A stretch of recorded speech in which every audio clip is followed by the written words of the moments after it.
Bonjour et bienvenue à cette critique culinaire du restaurant Table Service Grand Floridian Café disponible à l'hôtel Grand Floridian. Avant de débuter, je me présente Marie-Christine, un passionnée des parcs thématiques du Walt Disney World Resort en Floride.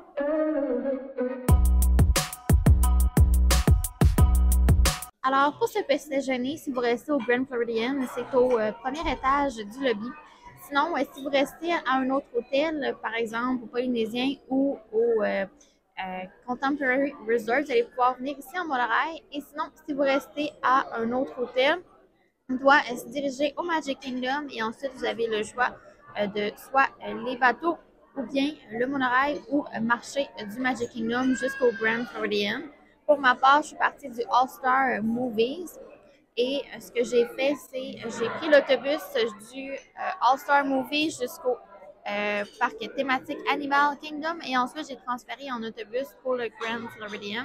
Il y avait un peu de congestion parce que ce matin, eh bien, c'est la course Run Disney, donc on nous a déposé au Ticket and Transportation Center et de là, j'ai dû marcher jusqu'au Polynésien pour ensuite prendre le monorail du Polynésien pour me rendre au Grand Floridian. Donc c'était très chaotique. Mais normalement, ça se fait très bien, là, environ 30 à 40 minutes se déplacer avec les transports de Disney. Mais là, ça a pris 3 heures ce matin. Alors, on est arrivé en retard et on a expliqué la situation au restaurant. Il n'y avait aucun problème pour avoir une table. Donc, pour le petit déjeuner, c'est un style brunch au Grand Floridian Café. On a le fameux steak and eggs. On a une toast aux avocats, différents items. Moi, pour ma part, je vais essayer les œufs bénédictines pour le déjeuner. C'est vraiment mon item classique que j'aime manger le matin à Disney. Au prix de 17 plus taxes, on a deux œufs bénédictines et c'est servi avec une salade de tomates cerises. Donc, ça va être assez rafraîchissant, la combinaison pour manger avec les œufs bénédictines. Au lieu que ce soit des pommes de terre, eh bien, c'est une salade. Alors, je vous reparle quand l'assiette est servie et on fera la dégustation. Ensuite, ça va être comme à l'habitude la note et l'addition. Alors, premier item servi à la table, j'avais aucune idée, mais on a reçu des biscuits avec un beurre fouetté, je crois que c'est à l'ananas. Donc, servi chaud. Un biscuit, c'est à base de beurre. C'est quand même entre un croissant puis un pain. Donc, c'est parti. Vraiment bon. Ça fait du bien parce que on dirait que ça fait une éternité que j'ai mangé. Là, je pense qu'il est comme 10h. 17. Moi, d'habitude, je déjeune à 7h du matin. Il est 10h40. Alors, c'est l'heure du tasting. Donc, assiette salade de tomates fraîches. C'est les tomates là, que j'aime vraiment beaucoup, là, ces tomates cerises-là. Puis, deux œufs bénédictines avec jambon. Donc, je vais commencer par goûter à la salade. Très bon, très frais. L'œuf de mon œuf bénédictine est très coulant.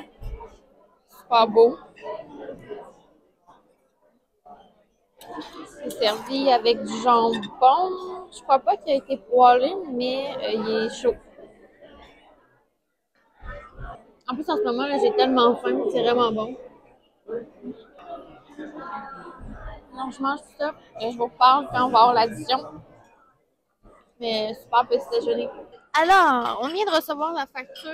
On a 3 bénédictines à 17 puis il y en a un qu'on a fait ajouter un extra sauce hollandaise. Donc, c'était 3 l'extra sauce hollandaise. J'ai un rabais de 10 ici, passe annuel de 5,40. Ça revient avec les taxes à 51,75. Et si on donne 18 de pourboire, c'est 9,72. Donc, plus ou moins 10 pour le pourboire. Très bon petit déjeuner, là, c'est dans les excellents œufs pélézitines que j'ai mangé à Disney World. J'aime beaucoup aussi celui du Steakhouse 71, du El Encompass. Celui-là, il est super bon.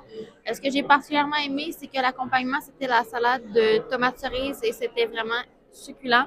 C'est pas quelque chose que j'irais manger au petit déjeuner, une salade de tomates cerises, mais cette fois-ci, j'ai trouvé ça très bon. Sincèrement, une note parfaite. Puis, ça vient même avec des biscuits, ce que je m'attendais pas pour le prix. Donc, une très bonne option à Disney World, dans le secteur, quoi que ce soit. C'est un beau restaurant à faire. Donc, je vais donner une note de 9 sur 10 parce que c'est un petit peu compliqué de se rendre ici, mais le repas était super bon. Donc, si vous êtes au Grand Floridian, c'est un must, mais si vous n'êtes pas ici, c'est peut-être pas le must pour vous, à moins que vous soyez un habitué de Disney World, vous voulez essayer un nouveau restaurant, ça pourrait être très bien pour une journée, vous allez au Magic Kingdom. Alors, c'est tout pour cette critique culinaire. J'espère que vous avez apprécié. Si c'est le cas, bien, je vous invite à laisser une mention j'aime et également à vous abonner pour ne rien manquer. Et on se dit pour une prochaine fois.